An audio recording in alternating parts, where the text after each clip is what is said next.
Morning guys. Yan, so it's Monday. Yan, kaigising lang namin ni Zion. Oops. Yan, buksan natin yung blinds.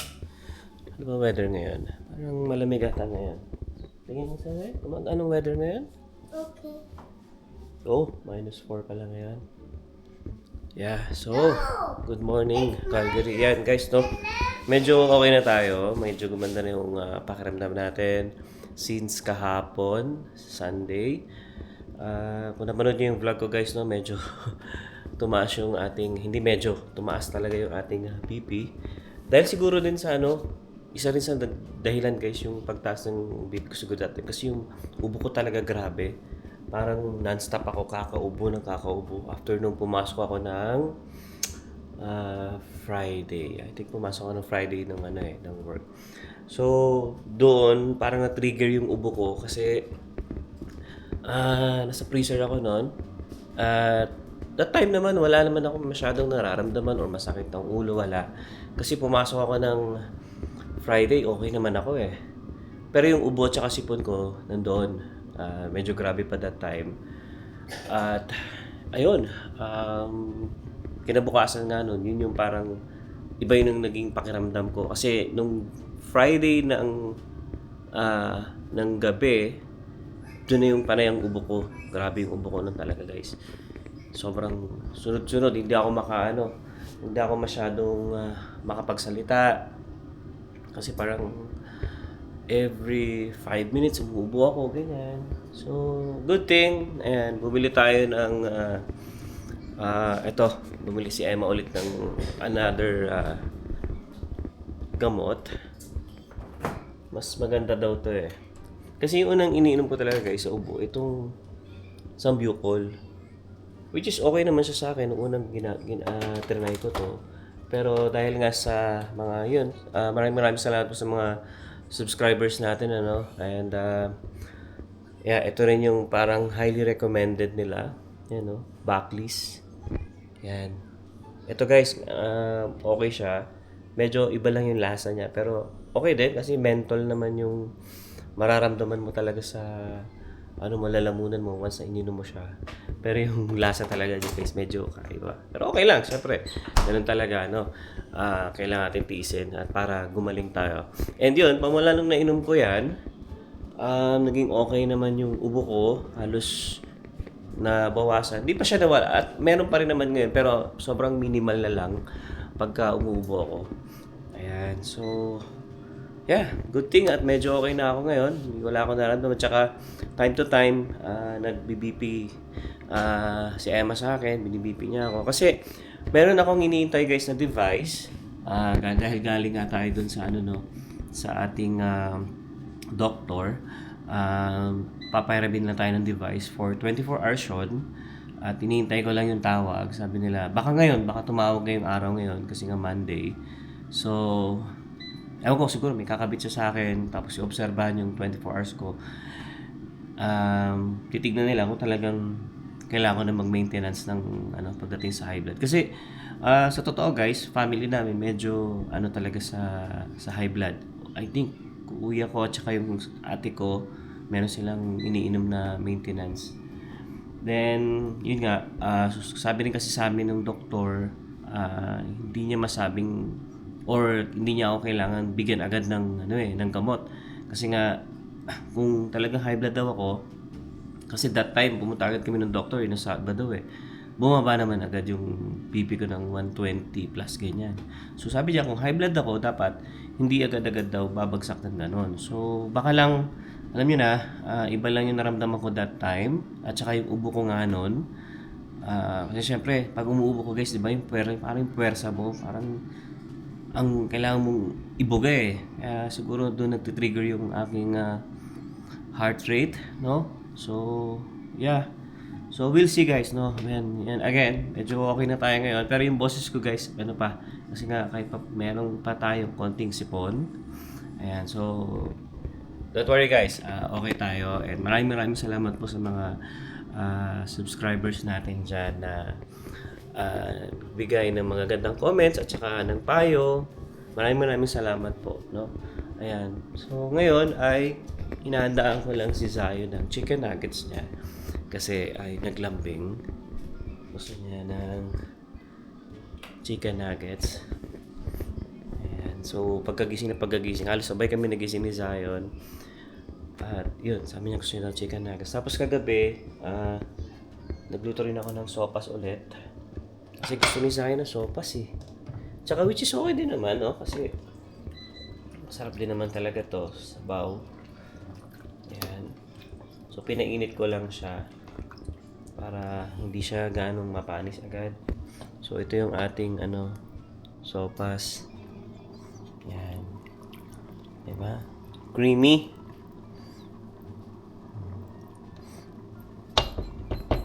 Ayan, mahilig tayo dyan sa mga ganyang soup. Patayin na natin para okay na yan. Ayun. Tapos mamaya, guys, ay magbi-BP ulit ako. Kasi kaninang maga, ginising ako ni Emma bago siya umalis. So, si Emma nag-commute kanina. Tapos, bago siya umalis ng bahay, ay binipi niya muna ako. Which is, ang BP ko ay nasa 120 lang. Over 80 plus lang, ganun. So, which is okay. So, normal siya. Even kagabi, okay naman. Wala pa naman kaming na-experience ulit na pumalo ako ng 163 ba yun? 165. Yun sa work ako. Ayan. So, yan guys. Thank you so much talaga sa lahat ng mga subscribers natin dyan na nag-pray. Ayan. Ang arte naman ng anak ko. Sabi niya, gusto daw nakalagay pa dito yung kanyang nuggets. Ayan na. So, ililipat ko pa siya dito. Para magmukhang talaga, diba? McDo. Gusto niya yung nuggets. Okay. See? Dapat nakaganto. Pag-iabot mo sa kanya. You eat na. Thank you. You're welcome. Say hi sa vlog ko, dali. Hi. How are you? Good. Good? Sige na, eat na. Anong sauce gusto mo? I want a fork. Ganyan lang? Gusto niya pa ng fork. Bagay mainit din kasi.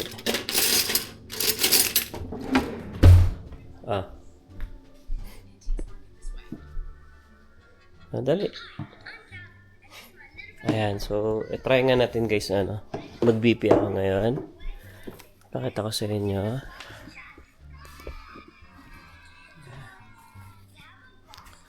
So, ayan. Can you hold muna? Ganyan lang, ha? It's so heavy. Yeah, wait lang. Put lang ito dito. Dito, tutok mo sa aking camera. Pakita natin sa kanila.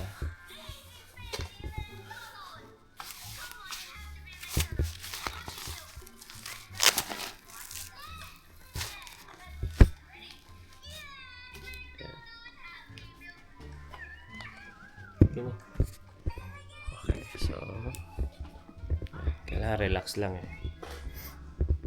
So tignan natin guys kung kasi nung binipi ako ni Nana Emma, mga 7 yun eh. Ginising niya ako bago siya umalis ng bahay. Ayusin mo. It's so hot. Mamaya mo na eat. Mainit pa.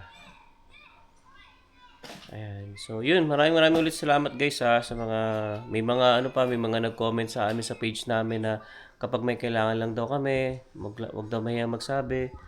Ayan. So, ito yung BP natin ngayon guys. 122/94. No.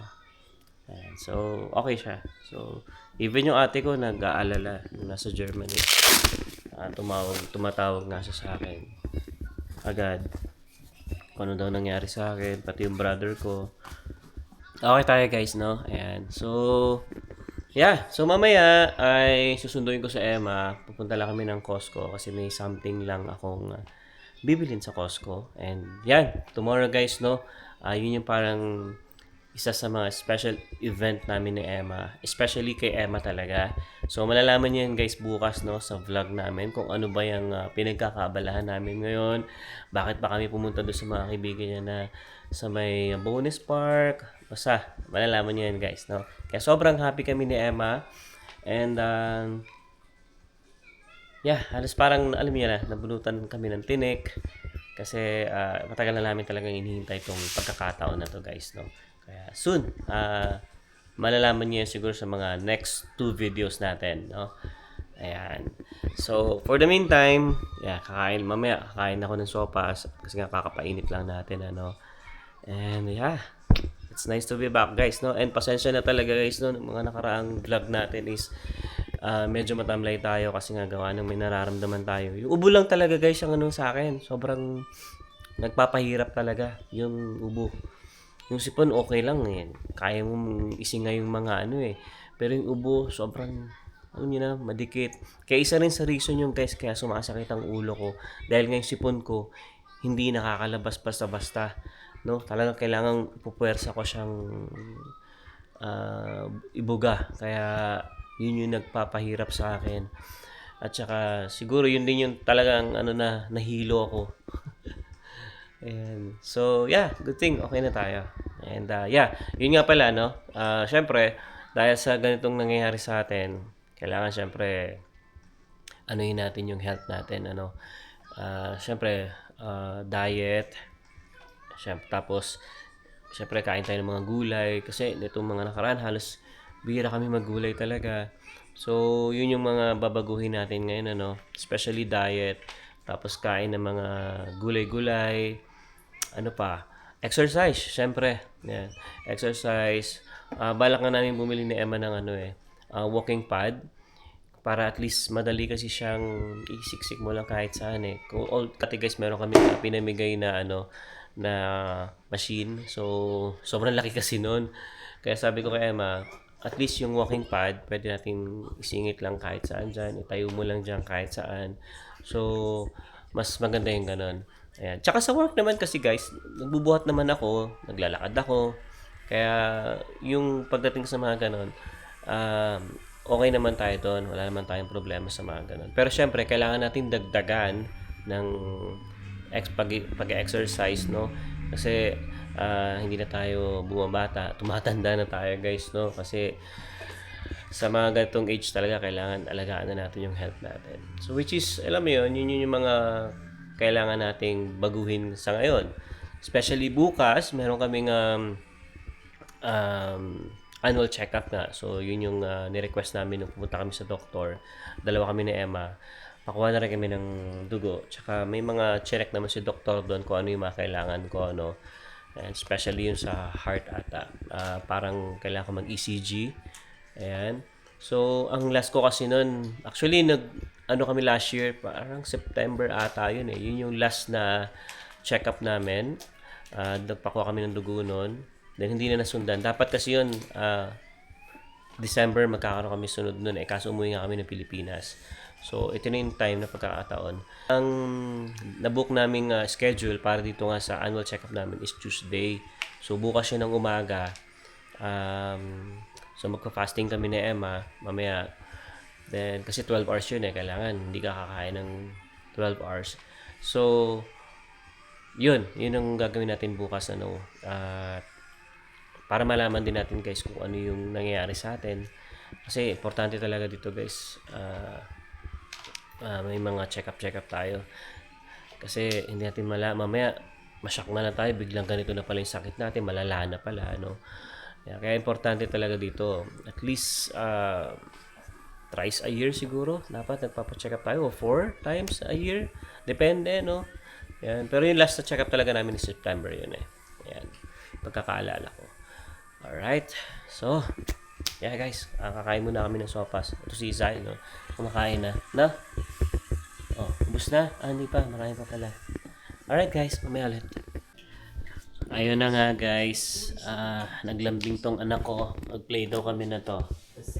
Oh, come on. Teach me. Look it. There's a. Anong gagawin natin? Look it. There's one more bird. What's that? Tesla? Yeah. And that's Lamborghini. Lamborghini daw. Alam niya yung mga ano ng mga kotse eh. Ayan. So, Yeah, so playtime muna kami ng anak ko. Ayan. Say hi ulit, Saya. Hi. I Ayan. have this one. Pakita mo sa kanila. And at What's the that? Hudson City car, look. Oh, nirigalo ito ni ano, 'di ba? Ni Ninang sino nga 'yan? Sa Pilipinas? I don't know. Nakalimutan niya na. I Ni Ninang play- Zoe. And Nina and Zoe. Yeah. I play Caleb. Kagabi. Yeah. Yeah. Sige na, play na tayo. Come on. Ayan guys, lalaroin ko muna itong anak ko. Hey guys. So, update ko lang. Ayan, tumawag na sa akin yung doktor dito sa aming family doctor, no. Ayan, so yung device, good news, andyan na. So, kukunin ko siya mamayang 4 p.m. Sakto yon para afternoon, susunduin ko si Emma. Then, sabi nga, once na kinabit sa akin yon, hindi ako pwede maligo, mag-shower, kung ano man. Kasi nga, syempre, may device na nakakabit sa atin. So, bawal siya mabasa. So, yun. At least, no, ma-monitor agad natin yung aking blood pressure ng within 24 hours. Sakto yun, guys, kasi nga tomorrow, meron kami lakad. So, by that time, 4 p.m., makakabike na kami siguro nandito. Kasi kailangan ko siya ibalik. Ayan. So, yeah, maya-maya mag-ayos na rin ako kasi kailangan ko na rin ayusin lahat. Kailangan ko na maligo. Kailangan ko na rin magkulay ng buhok. Ayan. So, nagpagupit na rin pala tayo. Kasi nga, syempre, kailangan natin paghandaan yung tomorrow para at least naman medyo okay naman yung itsura natin. No, di ba? Ayan. So, bago pala ako, ano bang weather? Kasi lalagyan ko ng fluid washer yung sasakyan ko. Ayun pala, sakto. Hindi naman siya ganun lamig. So maglalagay lang ako ng fluid washer. Science, stay here, putla ako ng fluid washer sa car. Tingnan ko kung meron ako dito. Minsan kasi guys nakakalimutan ko bumili ng stock nun. Ayan, so maganda yung weather. Ayan. Lagyan natin kasi nag-warning na yung fluid washer natin at saka ang dami-dami ng sasakyan. Kasi nga, di ba guys, nag-snow kami. Ayan, ang dami. Bala ko nga sana linisan namin. Tingnan ko kung may time. Normally kasi dito ko lang lalagay yung fluid washer natin. Kasi na guys, madumi yung sasakyan. Pag winter kasi talaga napakadumi ng sasakyan. Ayan. Ano pa ako dito? Ayan, so meron tayo almost 3/4 pa to. Ayan, so ito, ayan yung mga pinamili kong gamit dito sa sasakyan. Inflator, meron ako dyan yung jack na di motor na rin, tsaka impact wrench, bumili din ako. Ito. Dami. Siguro pagka gumanda-ganda na yung weather talaga, bilinisan ko na to ulit. Kailangan ko na i-vacuum yung loob kasi napakadumi. Totoo lang.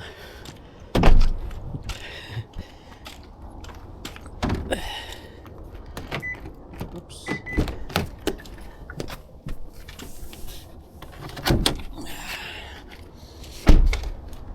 For sure, madumi na rin tong hood ko.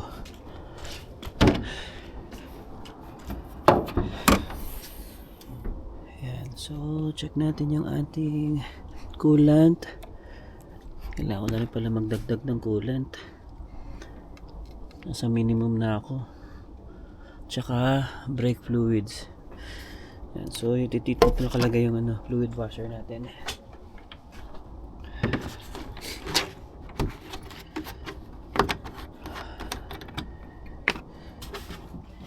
So lagay na tayo.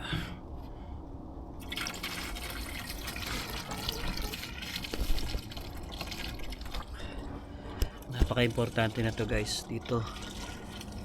Kasi kahit lumamig, kahit mag -40, hindi siya nagpi-freeze. So, ang binibili ko, tapos ipakita ko sa inyo yung brand. Ay, wala na pala yung sticker na. Yung fluid washer guys na ano, minus 40 yung binibili ko. Tanggal na pala yung sticker. Ayan, so, kailangan nyo palang bumili ng ano, coolant at saka brake fluid. Marami pa naman yung brake fluid ko. Ayan o. Oops. Marami pa naman. Nabawasan lang ng siguro half inch. Pero ito, yan, nasa minimum na ako. Ayan, minimum. Ayan, so madami ng makina.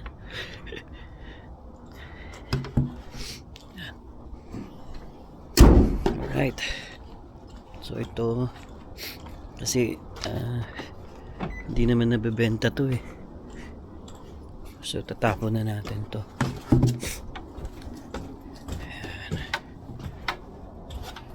Oh, ganda ng weather guys, no? Ayan, napansin nyo pala. Pakita ko pala sa inyo yung paligid natin. Ayan, nagtutunaw na. Ayan, no? Ang basa-basa na. Tala nung nakaraan, di ba? Parang 3 days ago. Punong-puno ng yelo yan. Ayan. Yung iba nga, narinig ko tumutuloy yung tubig eh. Okay? Ayan, pasok muna tayo. Ganda ng weather. Nice weather. What is that? Ha? Fluid washer lang yan. Mushroom? Is it empty? Yeah. Okay. Ayun, so yan, at least no, mamaya makukuha na natin yung device. Excited din ako kasi gusto ko rin na malaman kung kailangan ko na ba ng pang-maintenance sa heart. 'Di ba? Oh. Alam niyo ba guys, ito, nag-message sa akin yung boss ko. Ito, kaka-message lang. Actually, kanina nag-message na siya. Nag-reply lang ako. Tapos nag-reply na ulit siya. So, tinatanong niya lang ako. Sabi niya, hey, how are you feeling? Did your blood pressure stabilize? So, nag-reply ako doon. Sabi ko, yeah, okay naman na. So far so good. Sabi ko, yung BP ko ay normal na ulit. And yeah, sinabi ko na rin na bukas meron akong annual check-up. And so sobrang bait na to, itong boss ko na to. Tapos nag-reply din siya. Sabi niya, I hope your appointment goes well. Ayan. So bait, no? Ayan. Ganyan ka yung boss ko guys sa trabaho. Napakabait talaga. Na sa totoo lang mas na-appreciate ko siya guys nung time na nung nalaman ko may cancer si mama. Kasi that time nalaman ko yung sakit na yun, nasa panggabi ako noon, no? Or night shift ako noon that time. So 3 pa lang kami noon. Tapos nung nalaman ko talaga nung time na yun, nasa freezer pa ako noon that time. hindi ko makakalimutan yun. Tumawag yung kapatid ko. Sabi nga, ang sabi agad sa akin ng kapatid ko, umuwi ka na. Ganun agad. Umuwi ka na, sabi niya, ng Pilipinas. Kasi si mama may cancer. So alam niyo yun, parang huminto talaga yung mundo ko noon that time. Tapos yun na nga, hindi ko na tinapos yung ginawa ko talaga noon. Talagang pinar ko na agad yung machine ko. Tapos nagsabi na agad ako sa lead ko na ganito nga. That time nga, umiiyak pa ako doon sa lead ko. Yung lead ko din kasi babae. Sabi ko sa kanya, sorry hindi ko na tapos yung ginagawa ko ngayon. I think that time naglo-load pa nga ako that time nun eh. So sobrang nyo guys, talagang nag-iba yung ko. Halos hindi ko talaga siya natuloy. Halos umistop talaga yung mundo ko noon. Sabi ko na lang, uwi muna ako, hindi ko kaya mag-work. Kasi nga nalaman ko na ganito nga. Kasi yun agad yung bukang bibig agad ng kapatid ko, umuwi ka na, may cancer si mama. Tapos yun, syempre, yun na, time sinabi ko sa lead ko noon, sabi ko, uwi na ako. Sabi, sige, go agad, gumano agad. Tapos, syempre, binanggit niya sa manager namin, sa boss ko. Kinabukasan agad doon guys, tumawag sa akin yan, yung boss ko na yan. Sabi niya sa akin, kung kailangan mo umuwi ng Pilipinas, huwag mong isipin yung trabaho dito kahit gaano ka katagal, kung ilang weeks or months yan, sabi niya, huwag mo isipin yung trabaho, kung bahala sa'yo, sabi niya. anytime bumalik ka, sabihin mo lang sa akin. Kung ano mga kailangan mo, sabihin mo sa akin, sabi niya sa akin. Kasi that time, wala pa talagang plano na, alam mo yun, bibili agad ng ticket, hindi. Talagang magulo pa isip ko nun. Sabi ko, pagka, kung ano man yung mangyari, babalik tago ka agad siya. Tapos yun, parang pumasok pa ako ng ilang days ulit. No? So yun, saka ako umuwi ng Pilipinas. So, yeah. So, doon ko na-appreciate yung boss ko na yun. Tsaka, ano kasi yun guys, yung boss ko na yun, sobrang bait pagdating sa mga ganyan. Yung magpapaalam ka, absent ka, leave ka. Hindi ka niya pipigilan na, or hindi, bawal, ganyan. Hindi, talagang, kung kailangan mong umuwi ka, gano'n. Ganun siya kabait. Kaya yun, tulad niya, ayan, minessage ulit ako. Kinakamusta ako. So, sobrang bait. Kaya na-appreciate ko talaga yung mga ganyang bagay. Kaya sabi ko nga sa kanya, thank you dahil na-appreciate ko yung time niya na spend niya pa sa akin na kamustahin ako. So anyway guys, ayan. So yun lang naman yung update natin ngayon. And good thing and okay na tayo. Although iba lang yung boses natin kasi nga meron pa rin tayong sipon kahit pa paano. Diba Sayan? Yeah. Yes, and so yeah, so mag-aayos na ako, siguro ligo, magkukulay na ako, then para 3, so mga, malapit lang kasi yung ano dito guys, yung doktor namin. So mga 3:45, sa kami ni Zion. Kasi kakabit pa sa akin yun eh. Or kung mas maaga, mas maganda, para hindi tayo malate kay Emma. Okay lang naman malate kay Emma kasi susunduin lang naman natin siya tapos dadala tayong Costco. Alright, so yun guys, hanggang dito na lang muna itong vlog ko. And again, maraming salamat po sa mga friends, subscribers natin dyan na talagang nagpahatid ng alam niyo yun, ng magandang messages sa atin. At kung may kailangan lang daw kami ay magsabi lang. Yan, maraming salamat. Hindi ko na maisa-isa lahat ng mga nag-message sa atin sa page at saka yung mga friends natin sa Messenger. And maraming salamat po ulit. And yeah, and I hope po na mas maging okay ako. And kung ano man po yung kalabasan ng resulta, tatanggapin natin. Kailangan dadagdagan yung ating alam niyo na, maintenance. So, accept natin yan. Alright? So, hanggang dito na lang guys. We'll see you on the next one. Peace!